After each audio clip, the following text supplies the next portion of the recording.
E eu gostaria que você aí abrisse a sua Bíblia no Evangelho de Lucas. Lucas capítulo 6, no verso 12. Amém? Evangelho segundo o doutor Lucas, capítulo 6, verso 12.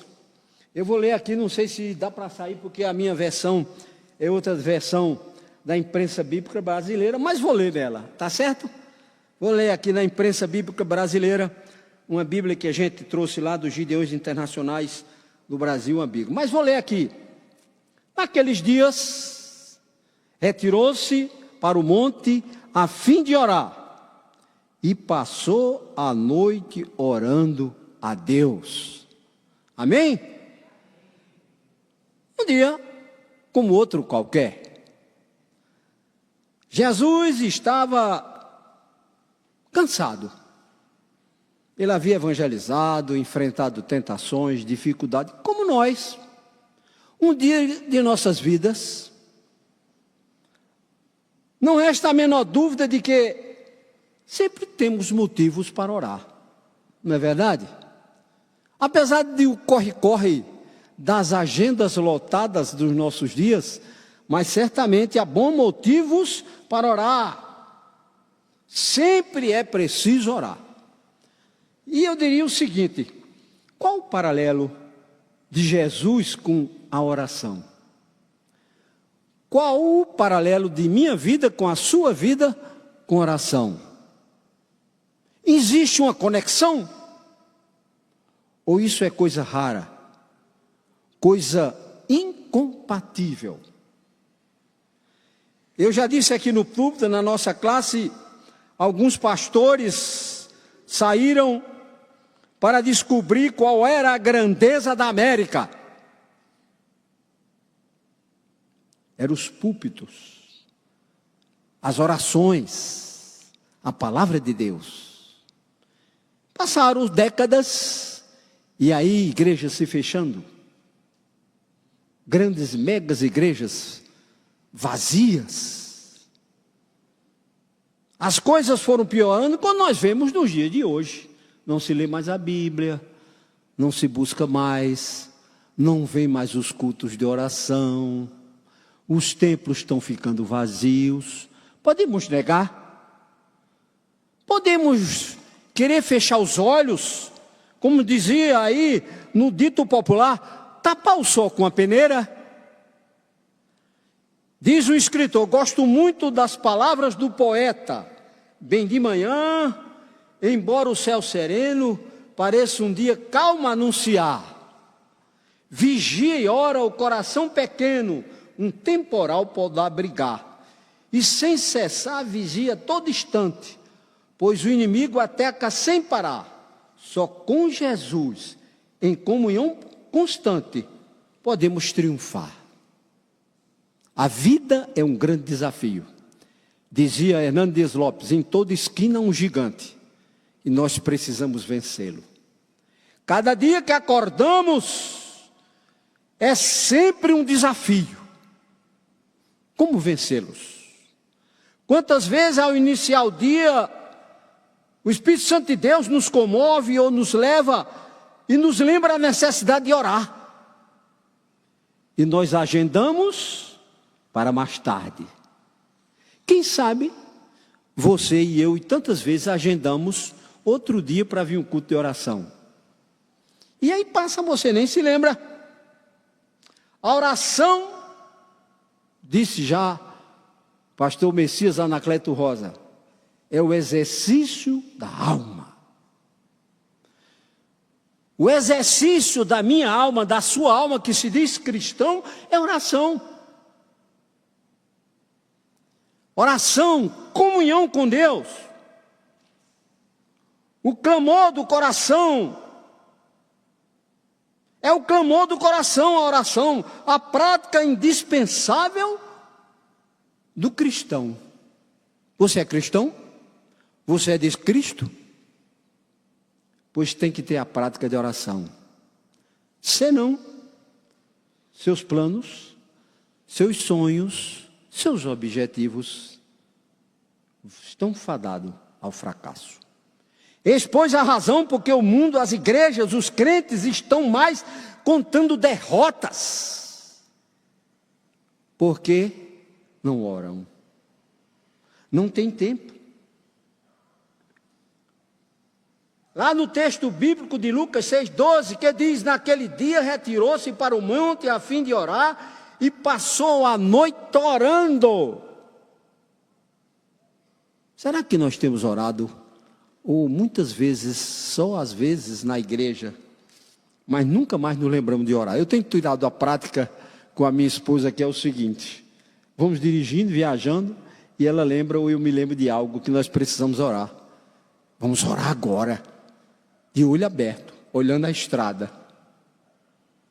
olhando o trânsito. Ela ora e eu oro, né? Senão é fracasso após fracasso. Logo, pois, Cristo, haver despedido os apóstolos e a multidão, foi ao monte para orar. Por que não adiou para outra ocasião? Estava cansado. O labutar da vida, ele evangelizou. Por que ele não adiou para outra ocasião, outro dia, e que não tivesse trabalhado tanto? Nós trabalhamos tanto. Eu trabalho. Hoje tive que dispensar muitos clientes, porque senão não estava aqui agora. Hoje não podemos vir nem para o estudo, porque a Adilene estava tão para baixo que disse: eu vou ficar com você. Ainda tentamos vir para assistir a metade, mas ela disse: não aguento. Nós queremos sempre adiar. Outro dia, eu trabalho demais. Quantas vezes eu já disse a mim: você, quem sabe, está dizendo agora: estou cansado. Vai haver sempre um motivo. Havia sempre motivos para ele orar. E por isso não deixou mais para mais tarde. Jesus tinha uma tarefa importante: convidar o colégio apostólico para um desafio da vida.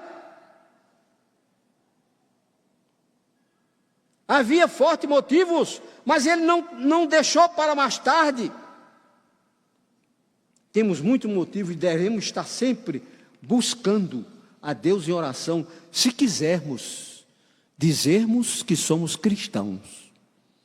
Crentes que não oram, nem pode dizer que é crente, diz um certo pensador. Naquele dia retirou-se para o monte a fim de orar e passou a noite. Quais foram os motivos que levaram o nosso Senhor, o Mestre, a orar naquele instante? Quais foram os motivos? Certamente você pode estar pensando: eu nem tenho motivos. Eu sou uma pessoa de bem, eu sou um crente. Vida cristã sem oração é contos de fadas. Você não conversa com seu mestre. Jesus tinha sido tentado, fortemente tentado. O povo queria aclamá-lo rei. Certamente ele por dizer: ora, estão me querendo fazer rei, eu estou numa boa. Queria aclamá-lo rei. O povo estava tentando fazer dele algo importante. Quais foram os motivos que levaram o mestre? Ele tinha evangelizado, estava cansado, tendo ensinado que precisava orar, que o Espírito Santo regasse com sua graça a semente lançada naquele solo. Ele precisava orar. Nós queremos evangelizar, nós queremos ganhar alma, nós fazemos uma lista, mas não oramos, não colocamos diante de Deus a nossa vida, e aí o fracasso é inevitável. Ele tinha evangelizado, ele tinha feito tanta coisa, ele tinha trabalhado. Muitas vezes a gente faz um trabalho de evangelização e achamos que fazemos tudo, e nem oramos por aquela pessoa, e nem oramos por nós mesmos. Não achamos que fizemos nossa obrigação. E aí, irmãos, é de fracasso em fracasso. Vida cristã apática, sem brilho, crentes que não brilham, crentes que não atraem, não são mais sal, não provoca sede. Passaram, como disse um certo pregador, crentes repelentes. Não me fale desse Deus, Não confio nesse Deus, porque ele olha para a vida dos crentes. Ele tinha sido fortemente tentado, o povo queria aclamar o rei. A semente lançada do diabo no deserto mostrou-lhe as glórias desse mundo. Era preciso orar para não cair em tentação. Ele mesmo ensina que a oração deve ter o objetivo de pedir a Deus que nos ajude na hora em que somos tentados. Nós não somos capazes sozinhos de vencer a tentação, seja qual seja a sua cultura ou seu preparo físico, emocional e intelectual. Jesus orou. Ele poderia nem ter orado, ele é Deus. Precisamos orar para que a gente não caia em tentação. O diabo está bramindo a derredor para acabar com os crentes, acabar com a igreja.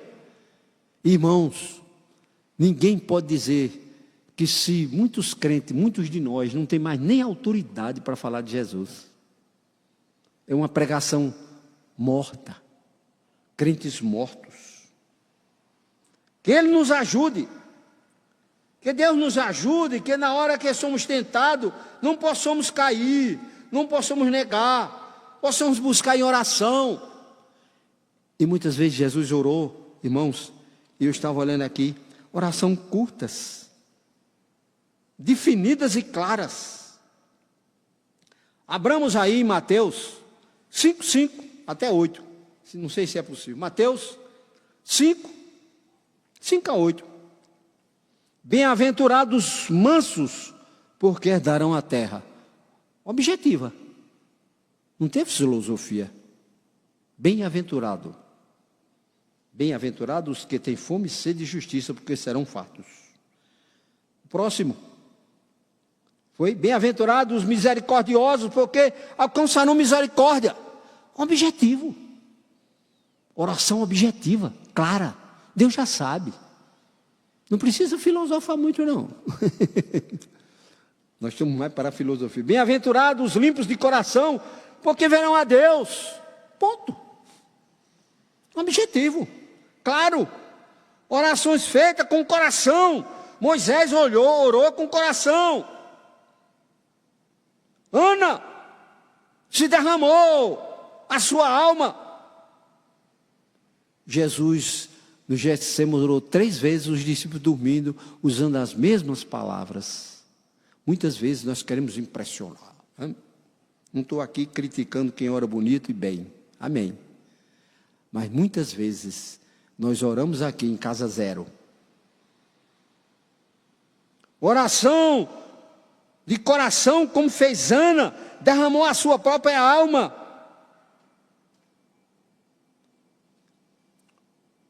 A Bíblia é interessante que as orações são bem definidas e curtas, como acabamos de dizer.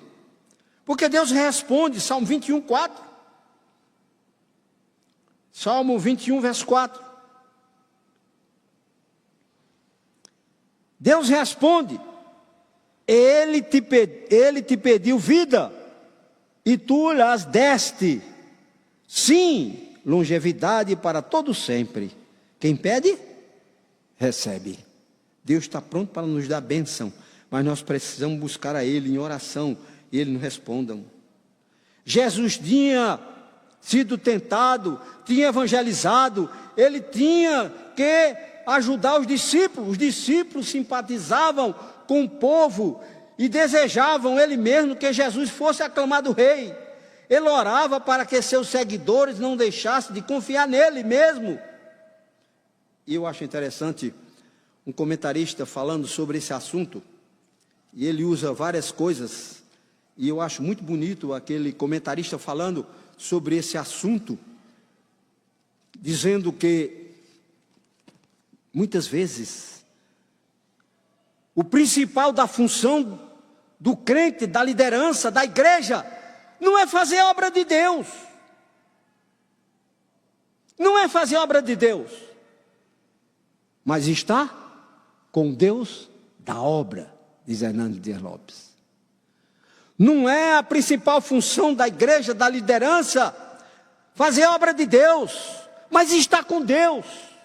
Como é que nós podemos estar com Deus se não oramos, se não buscamos, se não estudamos, se não lemos a Bíblia, se não temos interesse, se não nos doamos.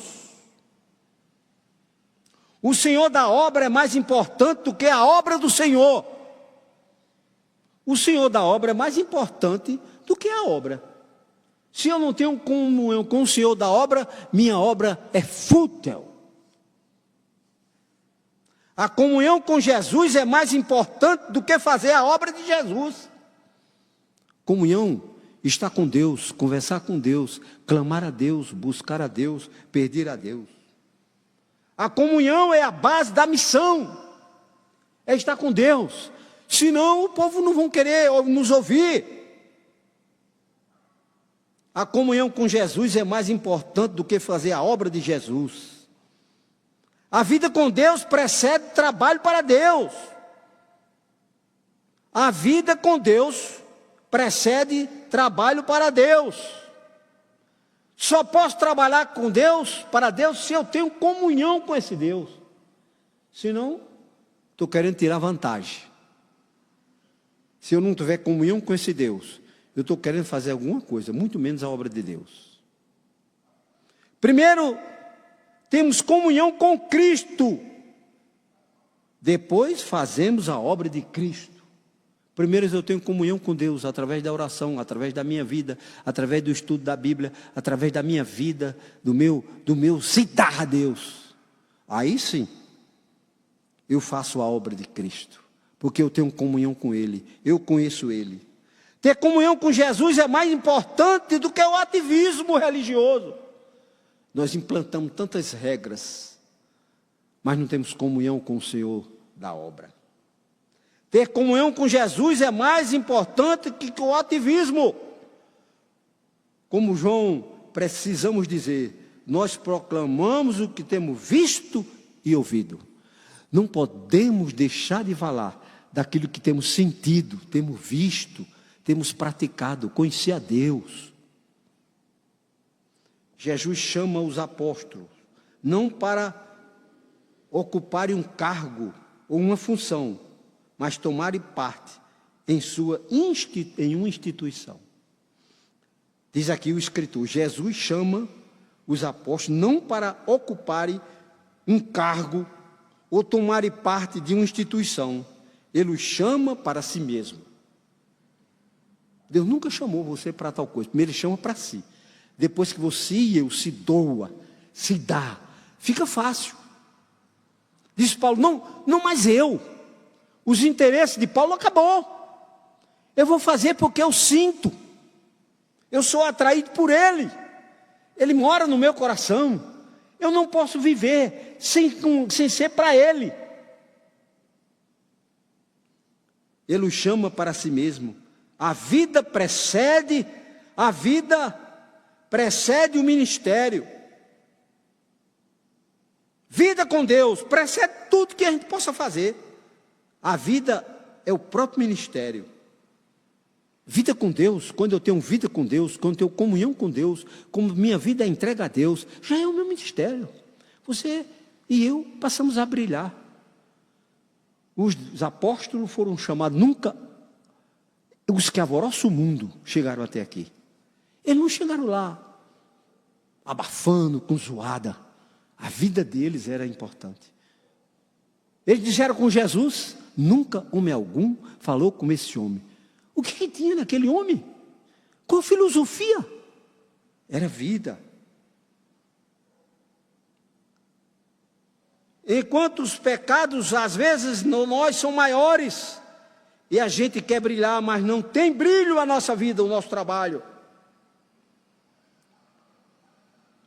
Quem não anda na presença de Jesus, diz o doutor Hernando Dias Lopes, quem não anda na presença de Jesus não tem credencial para se envolver na igreja e na obra de Jesus. Quem não anda com Jesus não tem credencial. Qual a credencial? Se nós não conhecemos a Jesus, se nós não andamos com Jesus, se nós não conhecemos a Jesus. Então, irmãos, qual a compatibilidade que tem nós como igreja com a oração? Os bancos estão vazios. As necessidades vão se multiplicando, eu e você. Não vai pensar que você tem tantos anos de crente, ou você é aquilo que os problemas acabam. Jesus disse, no mundo tereis aflição. O Senhor da obra é mais importante do que qualquer coisa. E se você tem envolvimento com Jesus, se você ama Jesus, se você conhece Jesus, se eu conheço Jesus, eu vou orar. Seja qual hora. Na igreja, de madrugada, naquelas horas difíceis, de lágrimas, que nada dá certo, que eu não posso mais. Tudo se tornou impossível, inalcançável, só com oração, só com vida, mas não temos dado valor. E eu cito de novo aqui o pastor Puyuxu, numa igreja lá na Coreia, perguntaram ao pastor, por que tanta gente no culto de oração? Por que um culto de oração começava tão cedo? Não era 4 nem 5, era não sei se meia-noite, 2 ou 3 horas da madrugada. Ele disse, porque o trabalho de Deus, a oração para buscar a Deus é mais importante do que o trabalho secular. Nós temos que começar mais cedo com Deus. E os cultos de oração, tinha mais gente do que nos cultos do domingo. Um povo que buscava a Deus. A igreja não cabia de gente. Nós queremos vencer as intempéries da vida, nós, você que está aí em casa, só com oração. A única instituição que Deus colocou no mundo para pregar o Evangelho foi a igreja. Ele disse, edificarei a minha igreja. Ele não colocou outra coisa. Então é na igreja. A igreja tem falha? Tem. Sabe por que a igreja tem falha? Sabe não? É porque eu estou lá e você. Aí ela tem falha. Você não vai encontrar uma igreja sem falha. Você vai encontrar talvez mais falha. Não estou dizendo que você goste de um ou mora mais perto de um, não estou dizendo isso. Mas é preciso que conheçamos a Deus. Colocamos estar com Deus. Aí nós vamos querer orar. Nós queremos buscar a Deus. Aí não vai ter dificuldade para você vir para a igreja, não vai ter dificuldade, não vai ter cansaço. Alegrei-me quando me disseram, vamos à casa do Senhor. Alegrei-me. O que alegrava aquele povo? Era um lugar feliz. Só há felicidade na presença de Deus. Só há alegria se Deus estiver presente. Aqui na igreja, se Deus se fizer presente, não tem distância. Eu estava com a irmã Edith Ivon, lá em Triunfo, e fomos pregar numa congregação Santa Cruz, eu não sei se era o nome do lugar. E ela saiu com aquela Kombi, de noite, escuro, e os irmãozinhos iam na beira da estrada, e ela botava dentro da Kombi, mas chegou um momento que a Kombi não cabia mais, e ela encontrou mais gente. Eu digo, mas como é que essas pessoas vão andando de tão longe para ir para um culto? E quando eles chegavam na congregação, não tinha mais lugar onde sentar, não. Eles vinham de pé. Irmão, quantas vezes a gente não valoriza o culto? Eu não é? Eu estou dizendo de mim também, viu? Estou no meio. E como é que esses irmãos saem tão longe andando de pé, no escuro desse? Quantos de nós saía para ir? Hein, irmão? Nenhum. Eu acho que ele não saía, não. Eles saíam andando. Chegava lá, o culto já tinha começado, às vezes, escuro. Para louvar a Deus. E nós, irmãos, e eu, e você. E, às vezes a gente pensa, eu estava dizendo essa semana lá no culto dos Gideões, as irmãs saíram para, as auxiliares marcaram uma distribuição no hospital aqui, não sei como é o nome do câncer lá, e também no ICIA.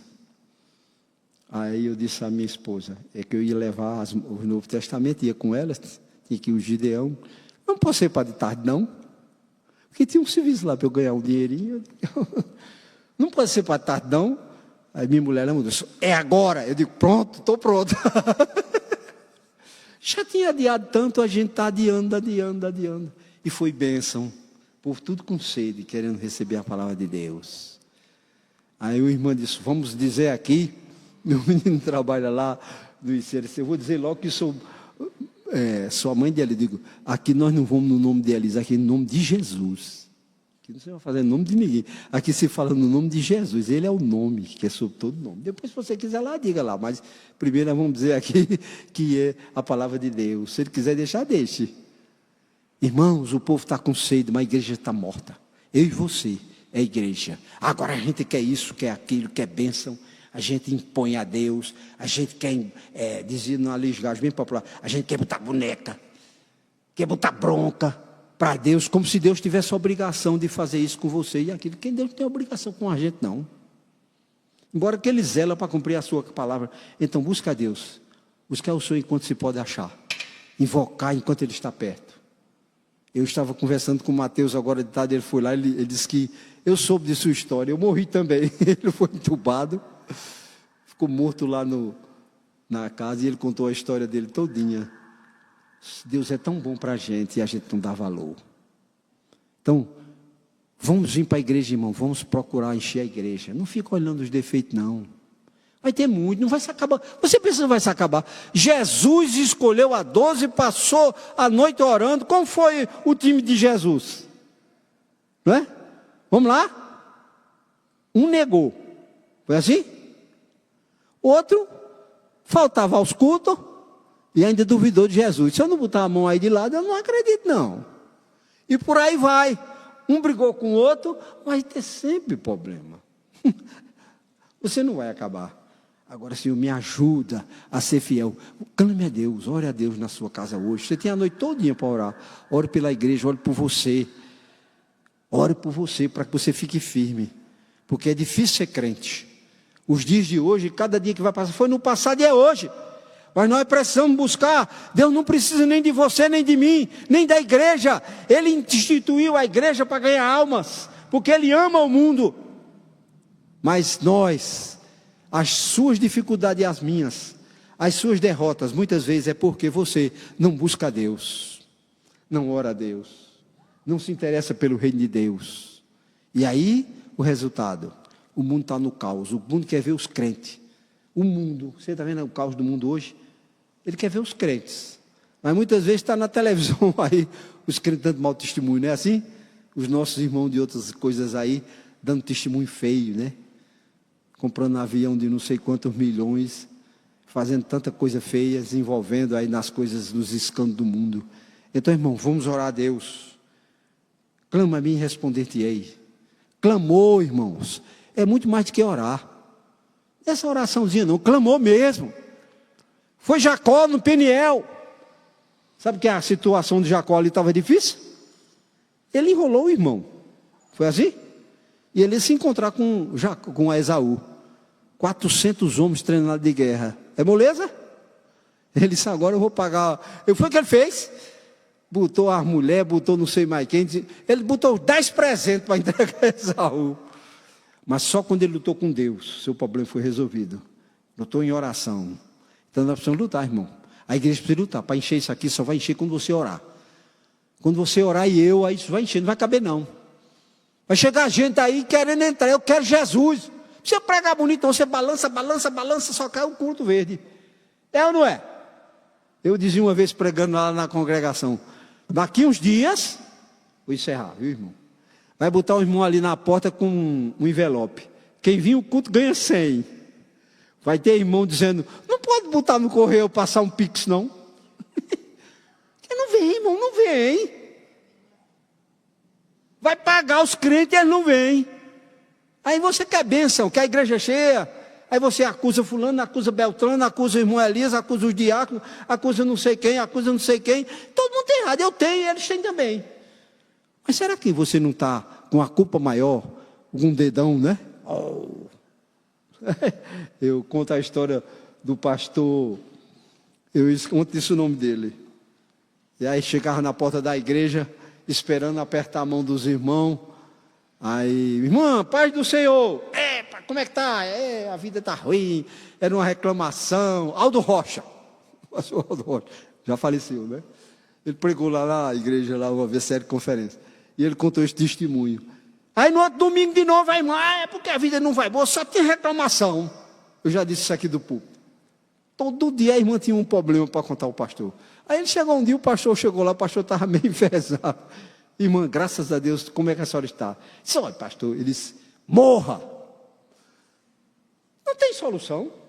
Só tem reclamação, crente. Às vezes os irmãos não oram, não buscam a Deus. Só tem negra nuvem em sua vida. Agora venha, não olhe para os outros, olhe para você mesmo. Venha, vamos encher a igreja. Agora ore, irmão, uns pelos outros. Ore por você e pelos outros. Ajude, faça alguma coisa. Aí você vai ver não caber aqui. Não precisa chamar pregador famoso não, irmão.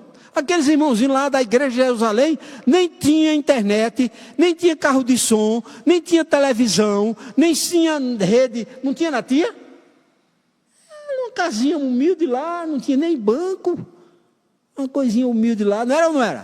Pregadorzinho contando a genealogia, nem essa filosofia não. Eles tinham Deus, eles tinham o Espírito Santo, e o povo tem sede de Deus.